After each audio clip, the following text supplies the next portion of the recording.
Apóstoles de América, con Pilar Gordillo.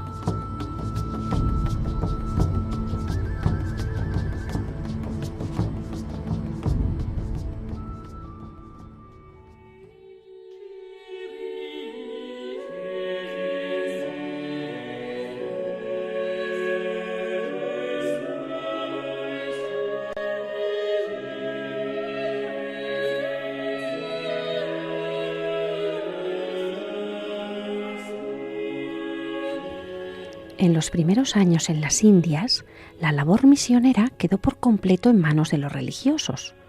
Estos arribaban en sucesivas expediciones sin poseer nombramiento papal de ningún tipo, ni autoridad alguna sobre la cristiandad que en las Indias se iba formando, la cual estaba integrada fundamentalmente por los propios españoles y también por los indios que paulativamente se convertían y se bautizaban. Todo el planteamiento inicial se basaba en la evangelización. Se enviaban misioneros destinados por su propia condición a predicar y convertir, sin reparar en que tanto los españoles como los indios convertidos necesitaban también de una atención espiritual, y para esto se requería de una organización eclesiástica.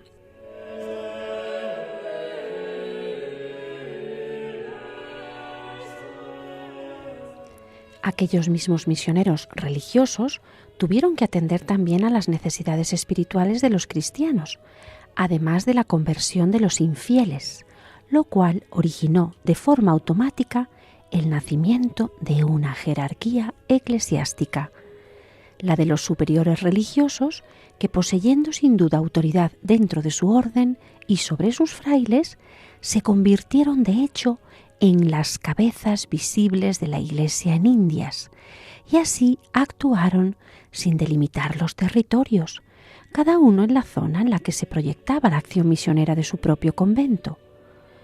Al principio la actuación de los frailes fue débil, unos franciscanos llenos de bondad, de vida santa, encerrados en su convento, atendiendo poco a la evangelización y menos a los españoles enzarzados en disputas y guerras civiles. Pero los reyes católicos apremiaron para que la cristianización figurase siempre como el primer objetivo de los descubrimientos y conquistas. Los reyes no tratarán de la atención espiritual a los españoles, que dan por supuesto, sino que pondrán todo su esfuerzo en hacer comprender que la corona tiene el deber de cristianizar a los indígenas, pues no solo es esa la obligación de todo cristiano, sino también la razón de la concesión pontificia de soberanía, sin el cumplimiento de la cual perderían su justificación. Que se cuide de modo especial las cosas del servicio de Dios y los oficios divinos se hagan con mucha estimación y orden y reverencia.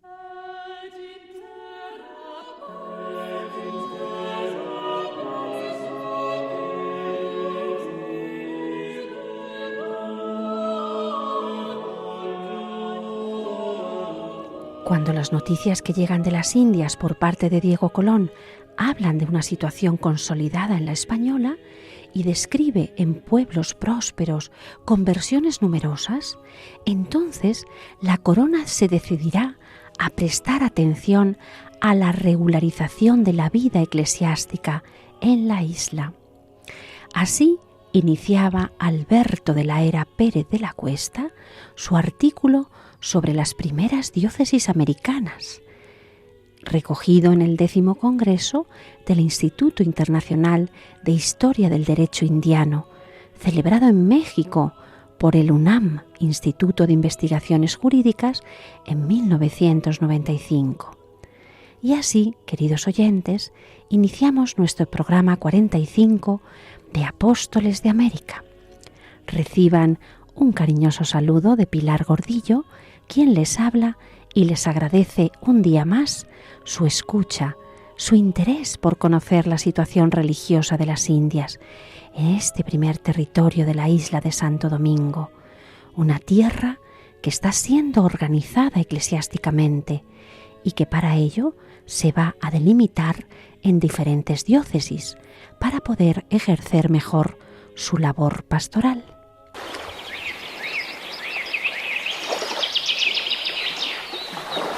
Y comenzamos en las Indias, en concreto en la isla de la Española, para conocer estos primeros meses de gobierno de Diego Colón.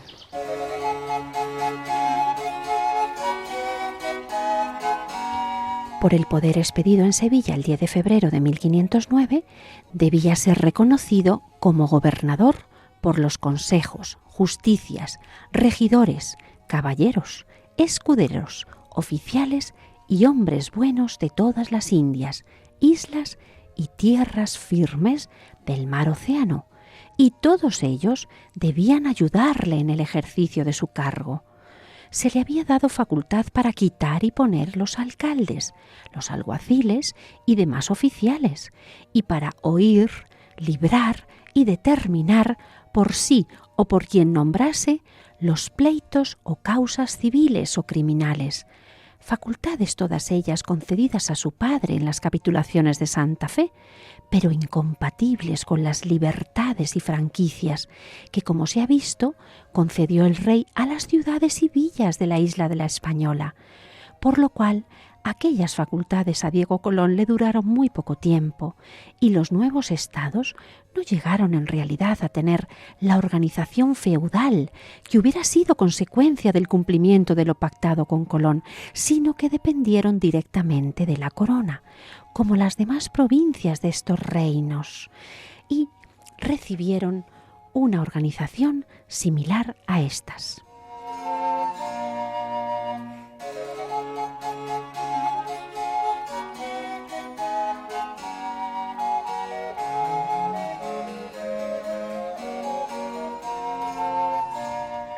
Diego Colón era consciente de que su poder estaba reconocido, pero vigilado. Los reyes católicos, al permitirle ocupar el cargo de gobernador y virrey, no lo hicieron por pleno derecho hereditario, sino en gracia especial de sus altezas, según la Real Cédula del 28 de mayo de 1508, conservada en el Archivo General de Indias. Y esto significaba que su autoridad no era soberana ni perpetua, sino delegada, y debía ejercerse bajo supervisión directa de los oficiales reales. ¿Y quiénes eran estos oficiales? Pues el tesorero en primer lugar, el veedor, el contador y el llamado factor. En la práctica, todo esto generó una doble administración, el virrey por un lado y los oficiales reales por otro, cada uno enviando sus informes a Castilla y acusándose mutuamente de algunos abusos.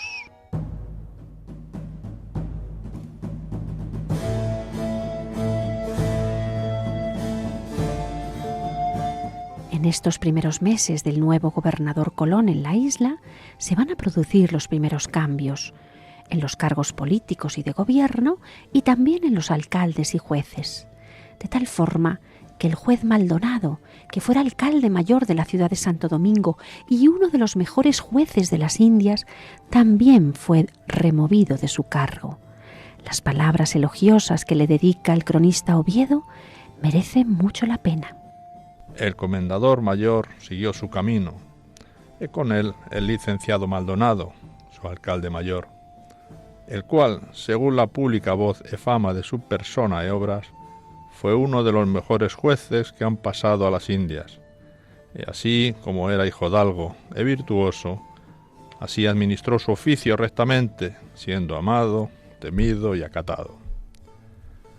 No fue tirano codicioso, ni dejó de hacer justicia, así en el tribunal como fuera de él, y a doquiera que se le pedía, tanto en las calles y cantones por do iba y venía y concertaba las partes, y deshacía los agravios, y excusaba las contiendas en cuanto podía, sin dar lugar a gastos de papel y tinta, la cual con otros jueces suele doler y costar más que la sangre de los descalabrados.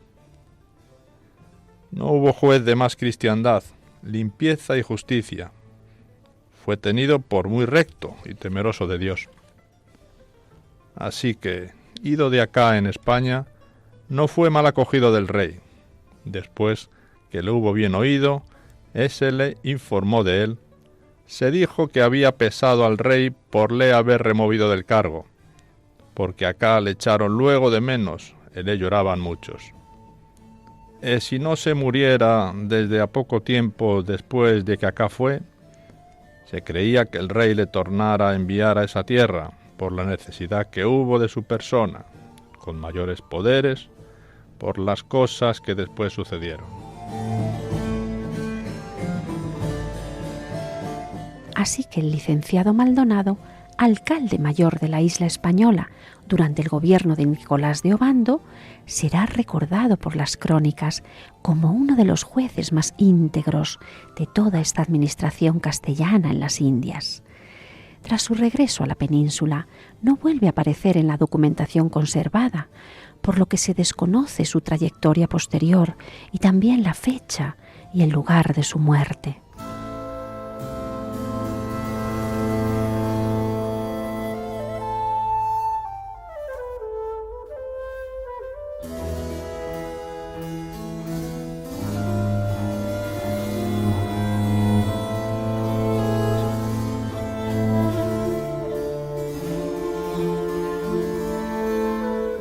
Junto a los jueces y alcaldes, un papel fundamental en la práctica cotidiana de la justicia correspondía a los alguaciles mayores, vinculados a la Real Audiencia. Estos oficiales eran los encargados de realizar notificaciones, ejecutar los autos dictados por gobernadores, corregidores, justicias mayores y alcaldes ordinarios, así como de prender a las personas requeridas por la autoridad.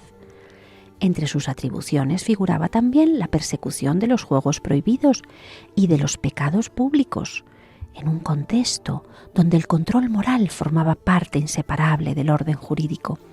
Al término de su mandato, los alguaciles, al igual que otros oficiales, también quedaban sometidos al juicio de residencia.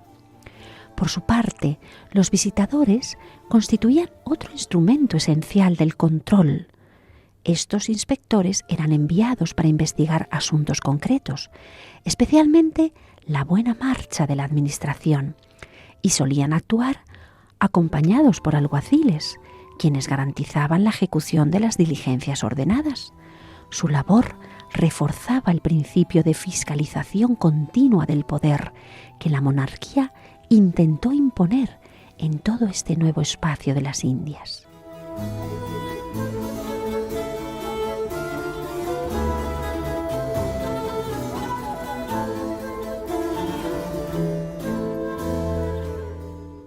En conjunto, la organización judicial de la Española refleja el esfuerzo temprano por trasladar a América el modelo castellano de justicia, no sin tensiones ni conflictos, todos derivados del choque entre los intereses particulares, la autoridad gubernativa y el control del rey.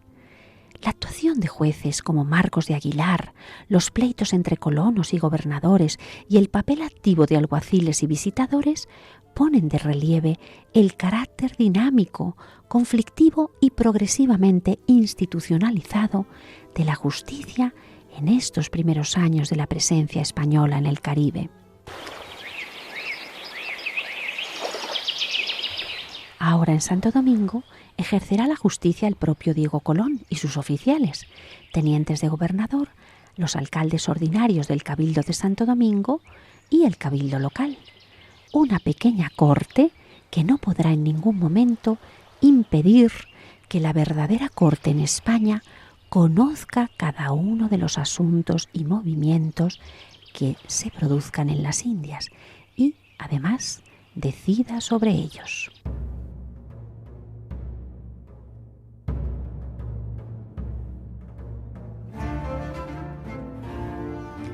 A este respecto, es muy interesante conocer una disposición importantísima y digna de aplauso que fue adoptada el 14 de agosto de 1509 en nombre de la reina doña Juana, en la que dice la reina que había llegado a su noticia que se ponían en las Indias impedimentos a los que allí residían para que escribieran al rey, o a otras personas y que se habían interceptado las cartas, prendiendo a los que las traían, en vista de lo cual, y de acuerdo con el consejo, manda en esa cédula que ni entonces ni en adelante el gobernador ni los que tuvieran cargo de justicia u otros oficios fuesen osados de poner ni consentir que se pusiera embargo ni impedimento alguno a ninguna persona que quisiese escribir al rey o a quien bien tuviese.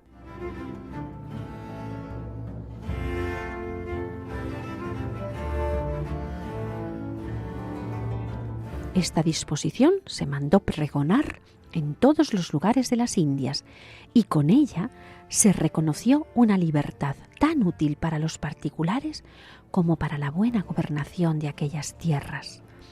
En la misma fecha, y siempre en Valladolid, se expidió poder al gobernador don Diego Colón para que procediese a hacer nuevo repartimiento de los indios en la isla de la Española, porque en los anteriores no se había procedido con la debida justicia, y para observarla se manda proceder en la forma siguiente: a los oficiales o alcaides que fuesen proveídos por el rey o su hija, se les había de dar o señalar de repartimiento 100 indios, al caballero que llevare su mujer 80, al escudero que asimismo llevare su mujer 60, al labrador en iguales circunstancias 30, distribuyendo los que sobrasen o restando en la misma forma los que faltasen.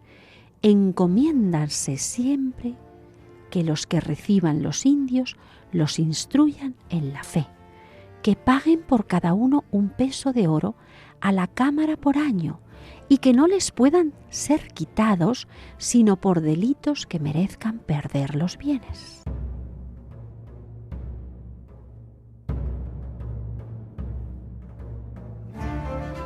Escuchamos la Paduana del Rey, que se encuentra en un manuscrito anónimo escrito en Venecia en el siglo XVI y está incluida en el recopilatorio de Jordi Savall dedicado a San Francisco Javier y la Ruta de Oriente.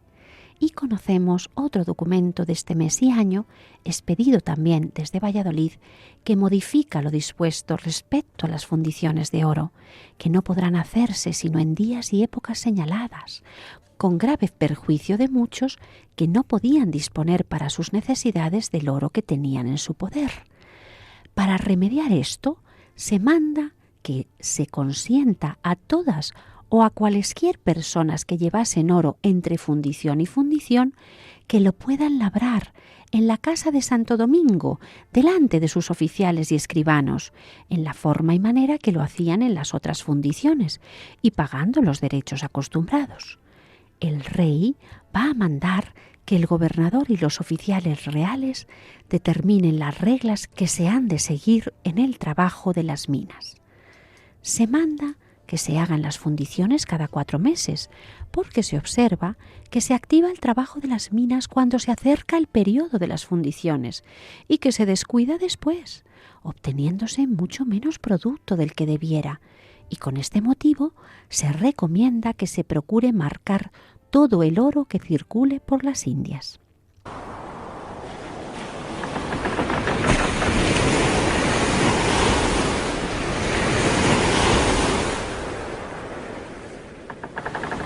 Terminábamos nuestro programa anterior con el regreso de Vicente Yáñez Pinzón y Juan Díaz de Solís, de esa expedición encomendada por el rey con el fin de buscar el paso a las Islas de las Especias. Expedición que no ha logrado su objetivo porque no existe ningún paso en Centroamérica para avanzar por el mar hacia Occidente. Así que regresaron y Solís fue hecho prisionero.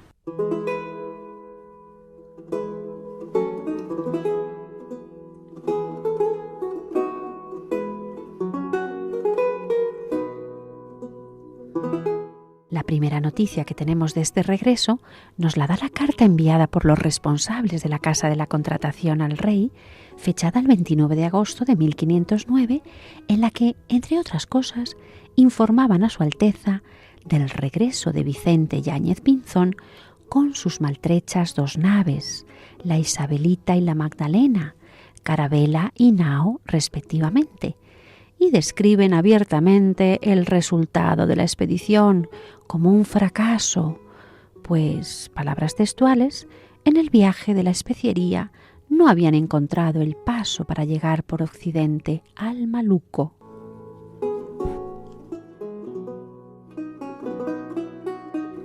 Según Fernández de Oviedo, el viaje de Vicente Yáñez Pinzón y Juan Díaz de Solís concluyó sin el hallazgo del paso interoceánico esperado, regresando ambos a Castilla sin resultados que justificasen nuevas mercedes reales.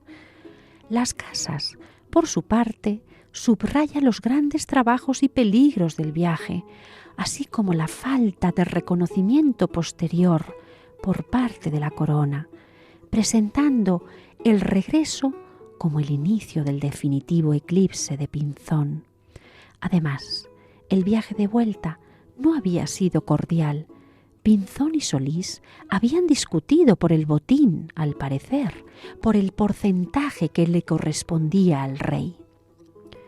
La Casa de Contratación envió a la corte en Valladolid al piloto Pedro de Ledesma, veterano del 4º viaje de Colón, que había regresado a Castilla formando parte de la tripulación de la San Benito y con una carta para el rey y para que informase a su Alteza de todos los detalles de la expedición.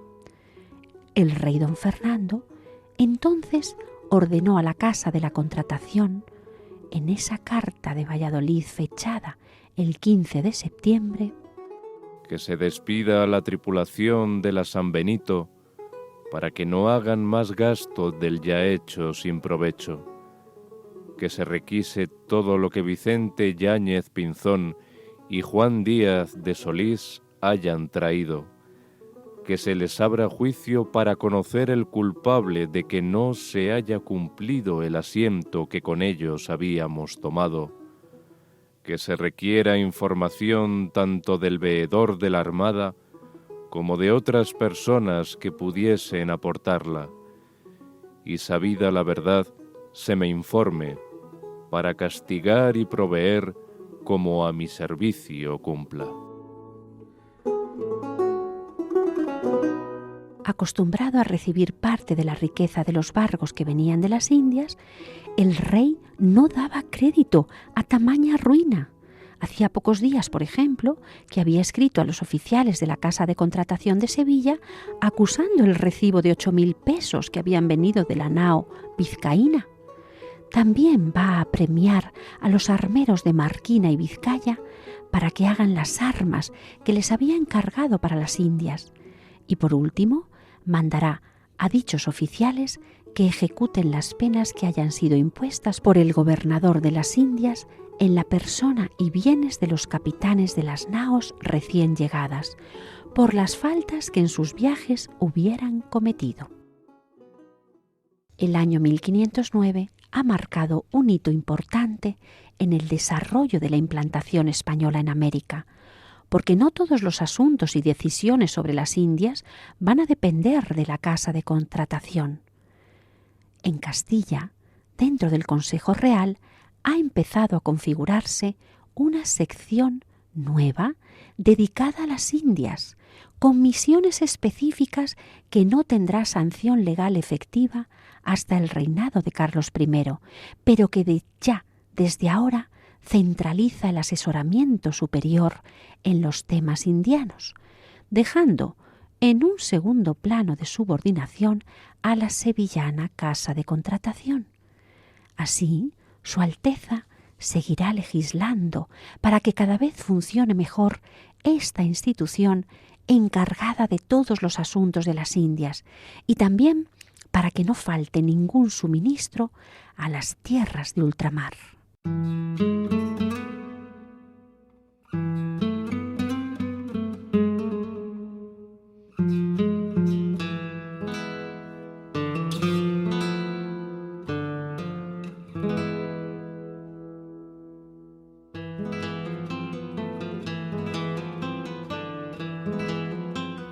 Continuaban los conflictos entre el Ayuntamiento de Sevilla y los jueces de una parte y los oficiales de la Casa de la Contratación por otra. Los conflictos habían empezado en estos meses cuando el rey había ordenado al Ayuntamiento de Sevilla que dejase entrar en la ciudad, libre de derechos, el vino que se enviaba a las Indias. Parece ser que, al tenor de esta real cédula, la ciudad se oponía, alegando sus privilegios. Pero el rey les hacía notar que lo que iba a las Indias no se consumía en Sevilla y no debía estar sujeto a los impuestos locales.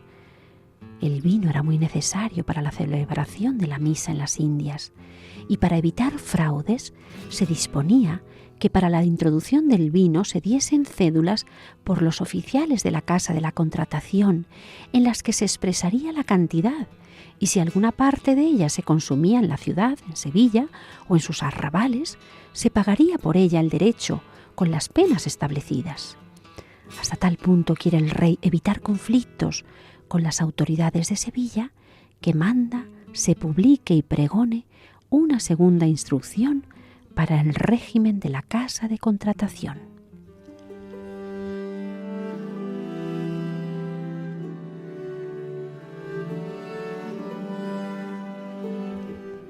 Y por otra parte, el asunto de la expedición para el paso de la especiería seguirá coleteando en estos meses siguientes, pues en carta del 12 de noviembre, don Fernando pedirá que se abra la información pedida sobre la armada de la especiería para que se pueda saber por entero la verdad, que se pidan fianzas a Pinzón y Solís y se les envía a la corte con el resultado de la investigación. Por estas fechas, Vicente Yáñez Pinzón, que estaba por cierto en Sevilla, esperando la llegada del otro capitán, Juan Díaz de Solís, esperándole precisamente para prestar su declaración a la Casa de Contratación, aprovechó estos días de espera para celebrar su boda con Ana Núñez de Trujillo.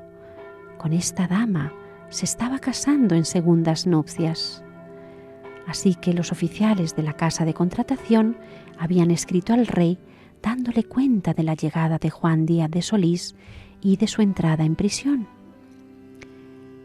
Ahora ya sabemos que este fue un arresto corto y preventivo, un arresto que se debió a las reclamaciones y pesquisas sobre la conducción del viaje, al reparto de competencias, al cumplimiento o incumplimiento de las capitulaciones. Pero así eran las cosas. Pinzón estaba de boda y Solís, su compañero, en la cárcel.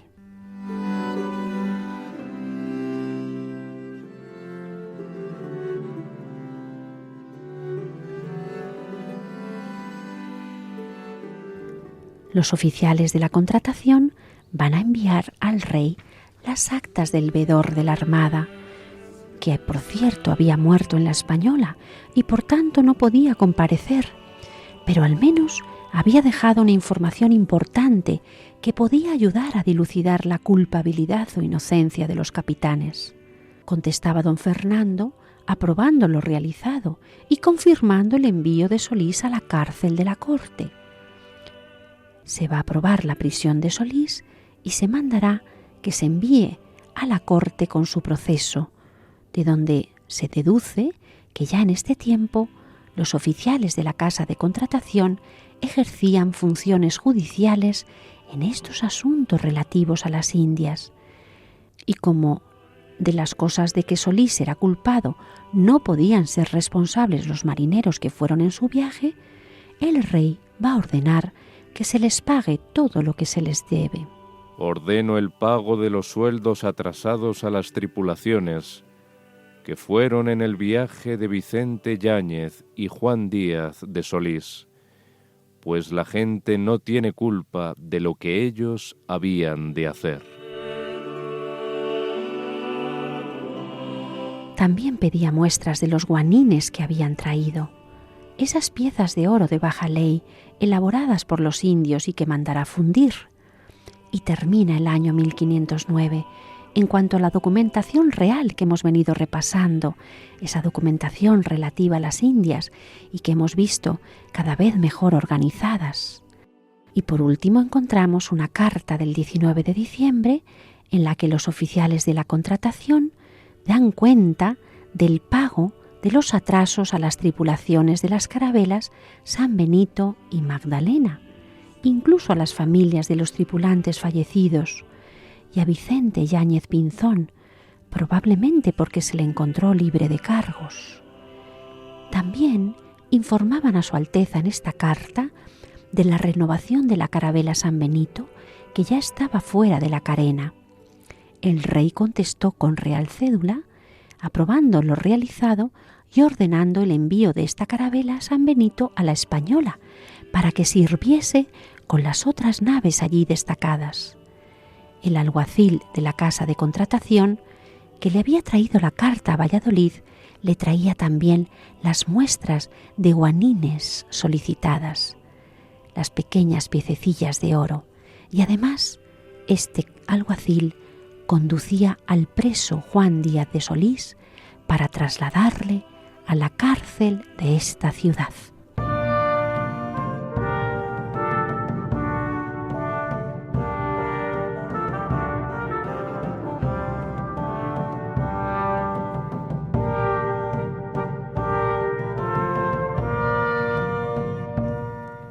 El 12 de noviembre de 1509 había contestado el rey a la primera carta que había recibido del nuevo gobernador de las Indias, don Diego Colón, en la que le avisaba de su feliz llegada a la isla de la Española. Lo más notable de este documento es que, aunque no de un modo directo, el rey va a anular el poder que había dado a Colón para hacer el nuevo repartimiento de indios, pues le dice que se los dejara a los que los tenían, con tal que pagasen un castellano por cada cabeza, y que si algunos vecinos carecían de ellos y los merecían, se los diera el gobernador de la mitad de los que se trajeran de las otras islas, los cuales, por las concesiones para ello otorgadas, pertenecían al rey.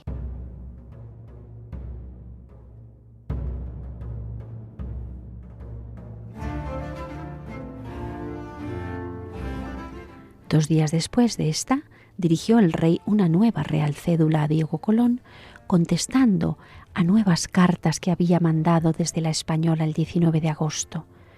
Trataba en ellas de las diferencias que hubo entre Diego Colón y el gobernador Obando, a propósito de la tenencia de la fortaleza de Santo Domingo. Recordamos cómo hubo ese conflicto entre ambos gobernadores. Les recomienda que en la residencia del comendador se haga pronta y debida justicia a los agraviados y que se proceda con orden y diligencia en el manejo de la hacienda y de las rentas reales. También le mandará que cumpla la pragmática sobre libertad de la correspondencia entre los vecinos de la isla y los de la península.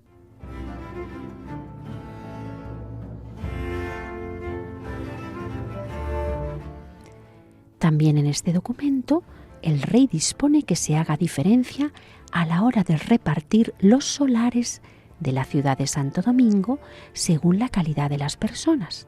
Las personas de mayor rango deberán recibir solares más grandes, mejor situados o más valiosos, mientras que los de menor condición deberán recibir otros más modestos, y que se lleve a efecto lo mandado respecto al señalamiento de propios a los pueblos. Los propios eran los bienes comunales del municipio, aquellos destinados a financiar los gastos del consejo, mantener infraestructuras, sostener servicios públicos como puentes, caminos, edificios. Así que esta parte ordena, por tanto, que se cumpla lo establecido en la normativa sobre reservar terrenos o rentas para uso colectivo del pueblo y no repartirlos entre particulares. Los pueblos tenían que contar con sus bienes comunales propios. Eran esenciales para sostenerse. Todo esto demuestra la preocupación de la corona por garantizar la viabilidad económica de estos municipios, evitando que todo el suelo fuera privatizado. Y por último, le va a encargar el rey al gobernador que la casa de contratación que se estaba construyendo allí se reduzca a las dimensiones necesarias. El documento real se va a ocupar ahora de los estragos que hizo una tormenta y que debió ser sin duda un huracán de los que tanto daño causan en aquellas regiones. El rey aprueba lo que ha hecho el gobernador para salvar los buques, aunque en aquella ocasión varios han naufragado, y le mandará que ponga las medidas que crea conducentes al remedio de los males sufridos. Y como entre otros, uno de los más graves ha sido la pérdida de los mantenimientos, de los alimentos, entre otros, dispone que se siembre trigo en las diferentes regiones de la isla, que averigüen las tierras que sean más a propósito para este cultivo, y con el fin de que se ponga por obra esta experiencia, mandará a los oficiales de la Casa de la Contratación que envíen luego 200 fanegas de trigo. Además, el rey va a ordenar la suspensión del pago de deudas pedida por los pueblos, a consecuencia sin duda de las pérdidas causadas por las tempestades. Dirá el rey que viendo el daño que los vecinos de la isla han recibido en sus haciendas con la tormenta pasada, los va a relevar por un año del pago de un castellano por cada indio de repartimiento y del medio castellano que se pagaba por cada uno de los que se llevaban de otras islas. También va a mandar que todos los españoles que residan en Indias tengan armas y hagan alardes y ejercicios militares para estar apercibidos, preparados para cualquier peligro de guerra. Se encarga de nuevo que no se permita que los indios anden vagabundos, sino que se dediquen a sus respectivos trabajos los labradores y menestrales que residan en las Indias. Los menestrales, recordamos, eran los artesanos, los trabajadores de oficios manuales, carpinteros, herreros, albañiles, zapateros, tejedores, sastres, toneleros, entre otros. El término menestral viene de menester, que significa oficio necesario.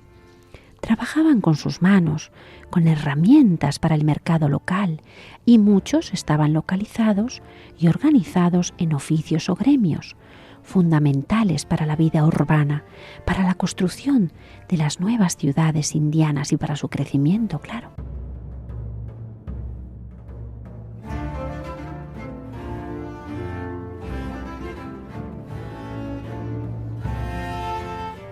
Se aprueba la posesión dada a Juan de Serralonga de la tenencia de la Escribanía Mayor de Indias en nombre y representación del secretario Lope Conchillos, encargando el rey se le dé todo favor y ayuda para cumplir su oficio.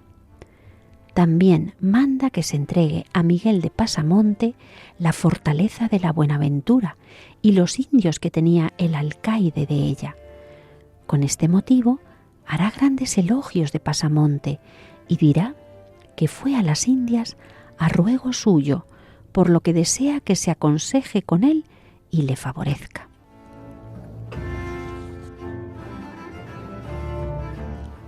Seguirá diciendo esta real cédula un asunto acerca de los trajes, declarando que debían cumplir la ley que estaba vigente en Castilla, y la ley sobre la vestimenta y el lujo que se tenía en aquella época prohibía que ninguna persona de cualquier estado y condición que fuese pudiera usar ropa de brocado, ni de seda, ni de camelote de seda, ni zarjaní, tercimel, tafetán, ni en vainas ni correas de espada, ni en cinchas ni en sillas, ni en alcorques, ni en ningún adorno textil de la montura o del equipo del caballo, ni en otra cosa alguna, dándose además minuciosas reglas sobre los trajes que podían usar los hombres y las mujeres, concediéndose el uso de aquellos adornos de seda a los individuos de las familias que poseyesen 1000 o más castellanos de oro, el equivalente a 4,5 kilos de oro.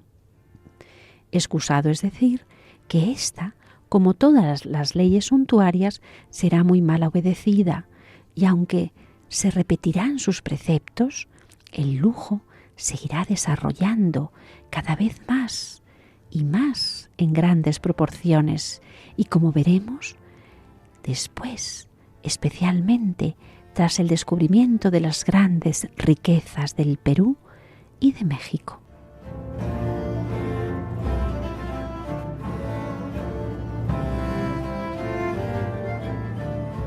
Trátase después en este documento de los diezmos, con motivo de las quejas dadas por los vecinos de la isla de que se les cobraban en dinero y no en especie, como sucedía en Castilla, sobre lo que va a pedir informes al gobernador para proveer lo conveniente. Con este motivo, vuelve a insistir en la fábrica de las iglesias. El rey quiere y manda que sean fuertes y no muy altas, para que no las derriben las tempestades, diciendo que se gaste en ellas la mayor parte de los diezmos, hasta tanto que vayan los prelados. Y por último, de nuevo va a encargar que se explore si hay oro en la isla de Cuba y que se favorezca a Juan Ponce de León, en lo relativo a la población de Puerto Rico.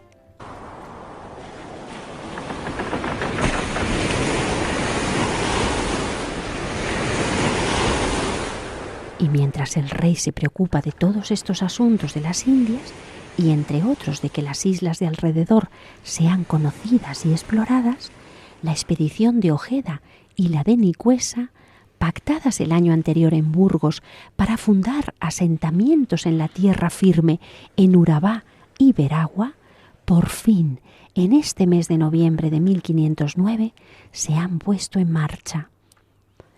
La Junta de Burgos, que había puesto los viajes a América bajo el control del piloto mayor Américo Vespuccio, el italiano naturalizado en España, ahora, pacificada la isla de la Española y exploradas nuevas rutas en los mares de las Indias, estaba en condiciones de afrontar un nuevo objetivo, el de levantar bases estables en el territorio continental que todavía nadie llamaba continente, sino tierra firme.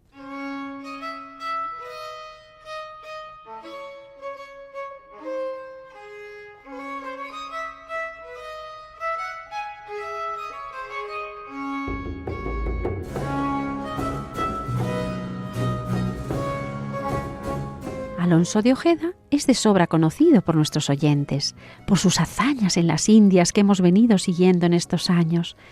Retomamos el relato de José Javier Esparza en su libro La cruzada del océano para recordar cómo Ojeda llegó a las Indias como agente de Fonseca en el segundo viaje de Colón. Peleó con los taínos, fue capaz de apresar con mucha astucia al cacique Caonabo, poniéndole las esposas como si fueran pulseras, y después recorrió las costas de Venezuela con Juan de la Cosa y con Américo Vespuccio. Trató sin fruto de fundar una gobernación en tierra firme, la de Coquibacoa, cerca del Cabo de la Vela, y acabó traicionado por sus socios y en presidio, del que solo pudo salir gracias a una gestión personal del obispo Fonseca.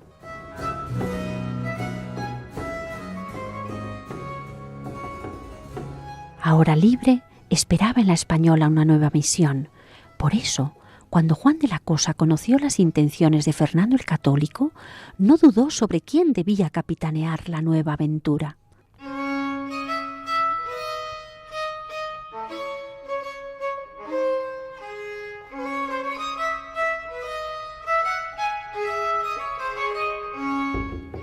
El otro candidato, Nicuesa, era una clase distinta de hombre. Diego de Nicuesa, jienense de Baeza, había nacido en una familia hidalga y había servido al almirante de Castilla, don Fadrique Hernández de Velasco, y vio la oportunidad de pasar a las Indias cuando se enteró de que Obando viajaba a ellas. Viajó con el antiguo gobernador de la Española en 1502 y como tenía dinero, lo invirtió y se hizo con una encomienda. Su carácter emprendedor le hizo amasar en poco tiempo una fortuna y además se ganó la confianza de Obando, quien le nombró procurador, y así volvió a España en 1507 como delegado para negociar con la corona las cuestiones de Santo Domingo. En España se enteró de las intenciones de la Junta de Burgos y con sus impecables credenciales se postuló para la empresa de Veragua, qué sería para él. Estas dos expediciones fueron muy diferentes. La de Urabá resultó desde el principio pobre, menesterosa. Ojeda y de la Cosa apenas pudieron reunir 4 pequeños barcos y 220 hombres, aunque dejaron en Santo Domingo como alcalde mayor a su socio, Martín Fernández de Enciso, cosmógrafo, con la tarea de reclutar a más voluntarios. Pero no tuvo gran éxito.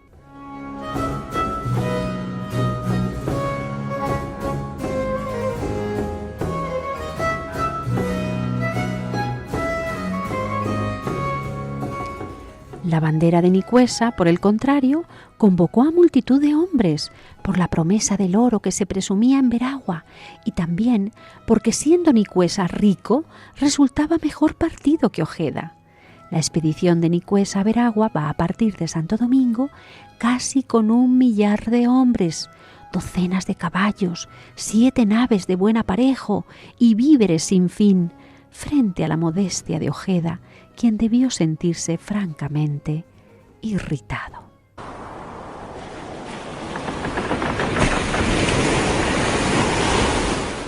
Ojeda salió primero el 10 de noviembre de 1509 y en pocos días tocó tierra en la bahía de Calamar, en el sitio que de la Cosa en su viaje anterior había bautizado como Cartagena de Indias. Ojeda también había estado ya en aquella región que ahora iba a llamarse Nueva Andalucía. Conocía bien las dificultades del terreno, sus junglas impenetrables, la ferocidad de los indígenas. El propio Juan de la Cosa, que ya había pasado serios apuros en aquellos parajes, cuando la desdichada aventura de los bizcocheros de Triana le insistió que no estableciera bases en la bahía, pero en algún lado había que atracar, y finalmente desembarcó allí, en Calamar. Los indígenas no tardaron en aparecer. Ojeda les leyó un requerimiento formal de sumisión al rey y al papa. Los indígenas no debieron entender gran cosa, así que el explorador optó por seducirles con quincalla, cascabeles, espejuelos, pero los indios de la zona ya estaban vacunados contra esas atracciones. Otros españoles, los de la expedición de Bastidas, habían actuado de la misma manera, de forma que nada pudo vencer su desconfianza. Tampoco confiaba en ellos Ojeda, que en Coquibacoa años atrás se había visto envuelto en situaciones muy complicadas. Así que, de la desconfianza, se pasó a la hostilidad y enseguida de la hostilidad al combate.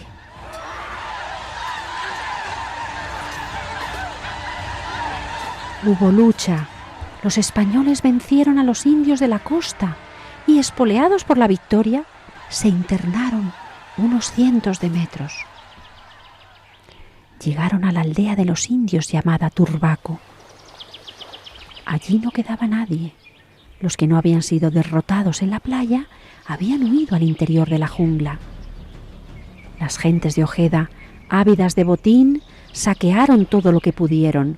Seguramente pensaban que el poblado había quedado desierto. Gran error, porque pronto aparecieron entre la espesura decenas de indios que ahora empezaban a rodear el poblado.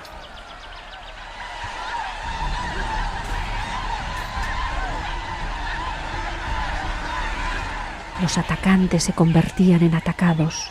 Una lluvia de flechas cayó sobre los españoles. La huida fue una catástrofe. El propio Juan de la Cosa recibió un flechazo mortal.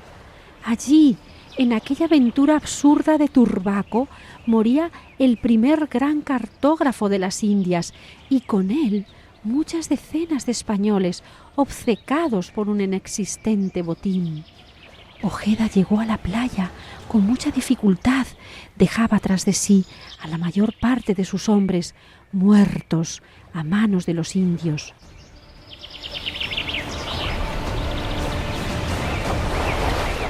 La salvación solo era momentánea.